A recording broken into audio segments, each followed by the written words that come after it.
Bahamas tonight, the Northern Edition. Good evening, all. I'm Shoshana Rule. As always, it is so great to have you with us. Topping news: officers of the Royal Bahamas Police Force, along with various stakeholders, coming together this morning to demolish derelict buildings. The goal is to create a cleaner and safer Grand Bahama. Megan Shepard reports. Officer in charge of the Community Policing Urban Renewal Department, ASP Henry Roll, says it is necessary to rid communities of these derelict buildings in order to deter the criminal element. There are serious concerns for the neighboring community, and to prevent crime, we have to look at the safety and security of our residents, and also there's some serious environmental impact if the building remains in these ruined conditions. However, this morning we are pleased to say that we have come to a successful conclusion to remove this particular building here in Jenkins Place. Roll says that he estimates the building to have been around for decades now, but has fallen into a state of disrepair. He says he commends the building owner for coming on board to demolish the building. Based on the information, the daughter of the owner had agreed to take the building down, and she is a concerned citizen who doesn't want to see the area infested with criminal activities, and I am happy to say that she has agreed and in principle that she wants the building removed. The Grand Bahama Port Authority is also a partner in the initiative. Licensing and Property Use Inspector Kara Yorhu says that there are many benefits to this project. It provides the community with a better standard of living, it stabilizes property values, and it deters criminal activity. Sanitation Services is also a part of today's project, but Yorhu says that they often hire independent partners to assist. He explains that the GBPA is responsible for determining what structure is considered unsuitable for occupancy. The process works by us communicating with our customer relations department, whereby they would provide us with the last owner of record, after which the building department would write to the owners. Thereafter, our legal department would provide them with a 30-day demolition notice, and afterwards, a public notice would be placed in the local daily advising the general public of the intended demolition. The team also demolished Sarah's Court, an apartment complex on Hudson Avenue. Now there are 21 more structures left on Grand Bahama to be torn down. Megan Shepard, ZNX Network News. Thanks, Megan. Well, it is a major player in the maritime sector on Grand Bahama. Last year, Svitzer opened a state-of-the-art training center, and tonight Sabrina Brown tells us that the industrial company continues to expand its reach right here on the island. Svitzer, the global market leader in towage and emergency response, is preparing to commission 3 new tugboats, Freeport, Yuma, and Hannah, which will bring its fleet to 7 for the island. It was something more than just ordering 2 new pieces of equipment. It was a way for us to stand by to our promise to the local port authority, to the pilots, and to the customers itself. General Manager Leonardo Farisi believes Svitzer, which has been operating in Grand Bahama since 1995, is a brickstone in the Bahamian economy. He says the additional equipment puts the company in a position to keep pace with the growing needs in the industry. Customers that are serving this island, like MSC, Maersk, the same shipyard, are coming with bigger ships that are having more needs. And the maneuverability in the canal and in the same basin of the harbor is becoming a challenge. That's where Svitzer comes into the picture. We bring this equipment, and this equipment is actually an insurance policy. The maritime company employs 47 Bahamians and 2 expatriates. Farisi says safety is a priority. The safety policy of Svitzer is something more than just a policy. It's our core value. Hides a lot of our beliefs that people matter more than just the profit or the brand that we might do. And that's how we want it to keep.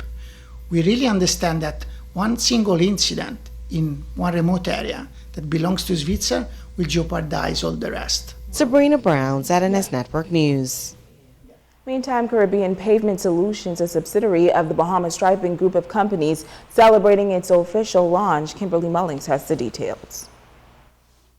The Bahama Striping Group of companies is expanding its reach to Grand Bahama with the introduction of its subsidiary, Caribbean Pavement Solutions, to the Grand Bahama market. The new company has already completed the resurfacing and striping of the Kelly's parking lot, the roundabout on the East Sunrise Highway, Solomon's, and the Harold Gregory complex. Company president Vitario Mitchell says he's had his eye on the Grand Bahama market for some time, and although the economy is still sluggish, there's ample room for his business to grow. I think that there is a good potential market here for me and the products that I have. So that's one of the main, I would say, reason that I decided to look at the Grand Bahama market at this time and come into and actually set up shop here. On top of that, we wanted to utilize the Grand Bahama Port Authority and one of our products lines that we distribute for the Bahamas and the Caribbean. So we are in the process of putting together either a warehouse or a manufacturing plant to manufacture or store our cold patch product here and use the Grand Bahama Port Authority shipping yard as the chain that connects us throughout the Caribbean. Minister for Grand Bahama, Dr. Michael Darville, noted during the official launch of the company in this market that Mitchell is a remarkable young man. What's so good about him, he's hardworking and he gets right into the work himself, and he was able to empower many young individuals here on the island. So I think the island of Grand Bahama is already fully aware of the capability of this young man who is succeeding in business and as a very dynamic entrepreneur. Minister Darville added that Mitchell is a role model for all and is sure that his business will thrive on the island of Grand Bahama. Also attending the official launch, lending his support, was President of the Grand Bahama Port Authority, Ian Rowe, who says Mitchell reminded him of a younger version of himself when he first tried his hand in the business community. One of my first projects that I ever did in Nassau, I had no money either. But what I had was a vision and a dream, and you're able to present it and articulate it properly to the right set of people who bought into your dream, and you're able to accomplish it. So what he has done, I think we all should look up to what he has done and come so far and try to emulate what this gentleman is doing for this country as a young man, a young Bahamian. With the full rollout of the company slated for the next 3 years across the country, Mitchell is hoping that his venture will also create much-needed jobs on those islands. Kimberly Mullings, ZNS Network News. Well, the Department of Civil Aviation has procured the agreement of the Grand Bahama Airport Company to pay overtime to air traffic controllers at the Grand Bahama International Airport. The company has agreed to pay the overtime on a retroactive basis, less time previously taken off by controllers in lieu of pay. Now, the provision of air traffic services is an essential service, and the officer who turned away a commercial aircraft loaded with passengers on Tuesday, August 18, 2015, acted contrary to his duty as an essential service worker. Now, this matter is currently under investigation by the Public Service. Stay with us. The Bahamas Tonight, the Northern Edition, continues right after this. News that matters to you. You're watching the Bahamas Tonight, Northern Edition. Welcome back. As schools across the island opened their doors, St. Paul's Methodist College remains closed. ZNS News understands that the private learning institution that has served the community for the past 50 years is infested with mold, and therefore faculty and students will not be able to return to those premises this week.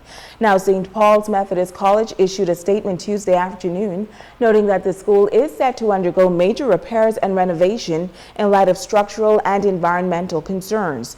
The statement adds that the premises will be closed for 90 days in order to carry out the work, which was long overdue. During that time, the school will be relocated. Principal Lynn Glinton says they are reviewing several options, and one will be confirmed by the end of the week. And of course, this is a story that ZNS News will continue to monitor. And it's a vexing situation for quite some time now and cause for concern for teachers and students at the 8 Mile Rock High School. Tonight, the principal of that institution is giving the reassurance that the problem has been addressed for the new school term. The 8 Mile Walk High School has seen its share of challenges during the last academic school term, as teachers and students even at one point had to be dismissed early due to what they called possible mold contamination in the classrooms. During the year, some teachers reported adverse health symptoms and were just fed up with the conditions they say was a vexing problem for quite some time. Now, this academic school year, Principal Ivan Butler says he's pleased that students, teachers, and faculty can work in a clean environment. The roof was completely stripped, repaired, and we had a nice test of the roof just several weeks ago with the rain, and I'm happy to say that we passed the test. There are no leaks. The building has been completely clean, renovated. No molds, no mildews, no pigeons, no bats, anything. We're very pleased with what has been done in preparation for this new school year. But he says there has been a decrease in enrollment. We do believe that it was due to some parents were fearful of the condition of the school, but I want to ensure the public, in particular the parents of 8 Mile Rock community, that the school is safe. Our buildings have been completely renovated. Town and Country came and they did their part, so we are very pleased with what has been done in preparation for this school year. He admits that there is one challenge. We're still in need of some science teachers and a history and geography teacher, but other than that, we're very pleased with what has been done, in particular to our science building, and so we're all set and ready to go. The principal says the teachers are happy and so are the students, but there are some persons who worked behind the scenes to ensure that the students could return to a comfortable environment. Particularly Ms. Michelle Reckley, her and the contractor, Mr. Gorman Butler. Mr. Gorman Butler did an excellent job of going above and beyond his scope of work and assisting. He is a former 8 Mile Rock Blue Jay, and so we were very impressed with what he did in getting us up and ready. Despite all the challenges the school faced in the last term, Butler says he's pleased to report that the students performed exceptionally well in the BJC and the BGCSE examinations. And on the island of Abaco, a primary school that was designated to be used as a hurricane shelter during Tropical Storm Erica is putting in long hours to reorganize for the opening of the new school term. Megan Shepard visited Central Abaco Primary School as teachers were hard at work. Central Abaco Primary School ready for the return of students for the 2015-2016 school year despite a small setback.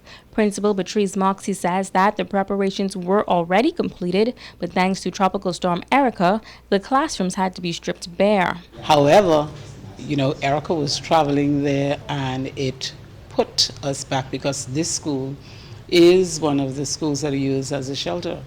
And because it's used as a shelter and the teachers had their work up, they had to take them down, secure them in preparation for the use of their classrooms. And now they're hard at work again, doing that again, putting up the posters and so forth for the students that they expect to come in. Moxie says that enrollment numbers are good and registration is still open.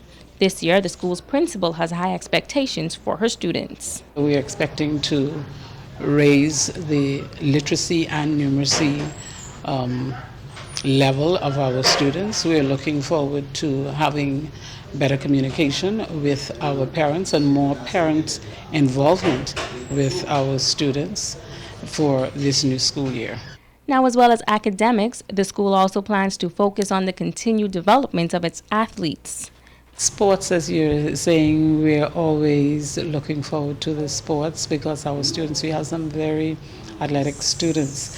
However, we're looking forward to having the community to assist us with getting our play field or our sports track there. We do not have a track, and our students normally practice on the car porch. And even with that, they are successfully going to New Providence and come back with medals. Megan Shepard, ZNS Network News. In news from the Health Beat, prostate cancer is a disease that has and continues to affect many Bahamian men. Tonight, the US2 organization is continuing to promote the message of early detection and prevention in hopes of saving lives. The dreaded disease prostate cancer continues to plague men on Grand Bahama, and that's why the US2 organization is serious about early detection and prevention. Over the past 5 years, the local cancer fighting group has screened hundreds of men on the island. Dr. Alfred Brathwaite, a retired physician, says come September 18th and 19th, they're once again inviting all men on Grand Bahama to attend this event.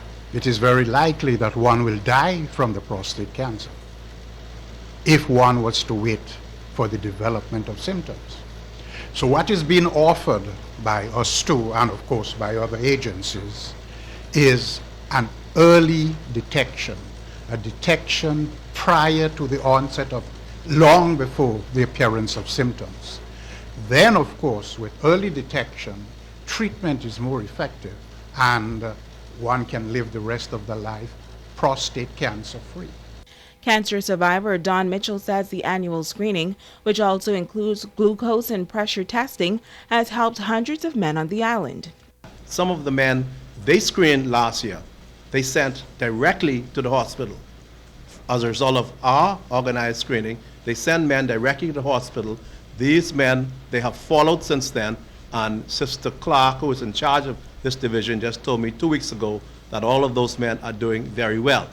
So we are broadening our reach beyond just screening men for prostate cancer. We're trying to deal with the whole man. As a matter of fact, we're trying to deal with the whole family. The Rotary Club of Lucaya, as well as the Public Hospitals Authority, is partnering with US2 in this venture. 23 doctors are expected to be on hand, and President of the US2 organization, Dr. Moxie, says while the clinic is usually free, they're asking a $10 donation in an effort to continue the service and assist with follow-ups. If there is someone who genuinely cannot afford this $10, we want you to come and take advantage of the clinic despite this fact. You will not be refused services simply because you cannot donate or provide the $10. The US2 prostate screening and health fair will be held on September 18th and 19th at the Coral Road Paris Plaza. And now it's time to ask the doctor. Hi, I'm Dr. Monique Pratt. Continuing our discussion on cellulite and treatment options, there are many products that claim to dissolve fat and smooth skin. There is no scientific evidence, however, that provides that these skin products and creams are effective. And for many, can either be harmful or may spark an allergic reaction, which is why you develop rashes after using these creams, Savannah. There are risks associated with receiving liposuction to treat cellulite. Although not scientifically proven, some alternative therapies such as pneumatic massages and herbal treatments have been tried. However, it was found that they do not completely remove cellulite, only have a temporary effect in reducing the skin's dimpled appearance, and when these treatments stop, the skin often returns to its previous condition. There have been several studies that show that female athletes who normally have a lower body fat percentage tend to have less cellulite. So for reducing cellulite and excess body weight, I suggest that you stick to a low-calorie diet plan and exercise. Try finding different ways of exercising that you enjoy, maybe swimming, cycling, or tennis, to give your body some variety. I'm Dr. Monique Pratt, and this has been Ask the Doctor. Stay with us. Ricardo Lightborn has a check on sports when we return.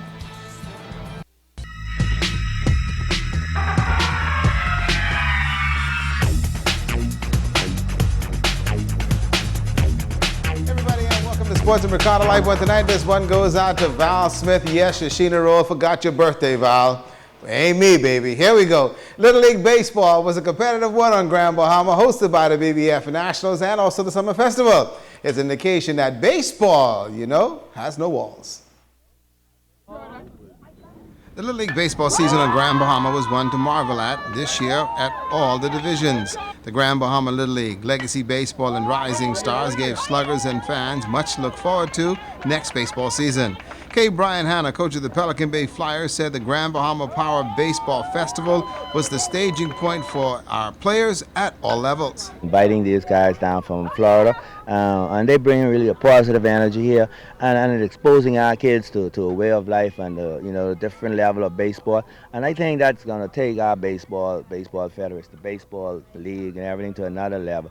And we're going to enjoy it. And with them contributing, it's just great. It's a great atmosphere, and I hope we could continue on with it.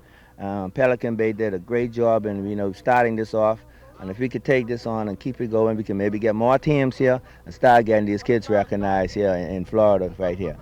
Legacy baseball coach Orville Saint has the upside to baseball on Grand Bahama. He says, work hard and it will all fall in place. Because we've been working out all season after we had the Nationals. So you're going to continue to work and some big things happening for Legacy? Yes. I think some big things will be happening for Legacy next year also, probably in the 13-15 area.